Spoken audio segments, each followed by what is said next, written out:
So, siapa yang bertuah tu akan dipilih untuk sama-sama tengok kita shoot kat Janda Baik tu. Sayang. Lega lah dah balik sini. Kau selalu lega. Lagi pula bila lagi bertambah-tambah lega kan. Bila kita dah rindu nak balik Malaysia tu, bila awak pula sambut saya dekat airport tu sayang, lagilah lega. Kita hai sayang.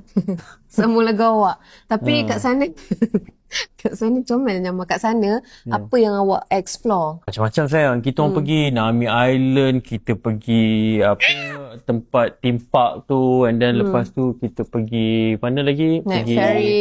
Naik ferry, cable car, pergi kat street tu, macam-macam lah. Ni tempat Kilang kita pergi pergi. tak?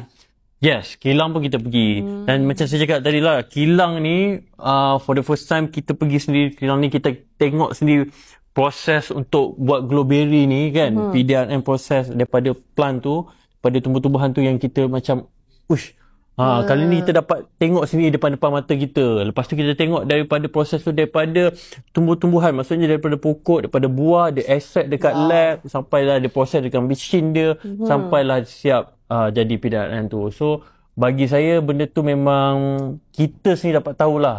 Kita sendiri dapat, kita nak menjual ni kita tahu. Kan?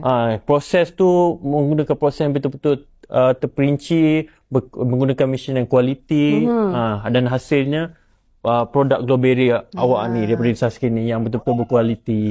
So, kita nak bagi tahu dekat korang, jangan lupa kita ada live. Untuk kita launch produk ni, kita akan ada live. Bila tu sayang? Betul. 9 hari bulan 12 ni. Macam biasa jam 9 malam. Yes. Lepas tu, dengar-dengar kali ni yang specialnya kita ada giveaway yang lebih hebat.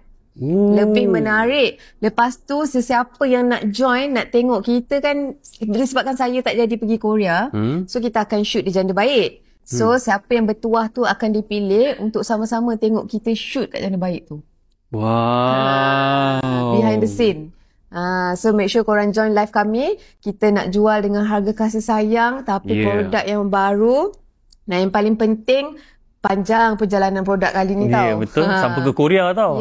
So make sure korang join live kami 9 hari bulan 12 ni jam 9 malam. Okay? See you.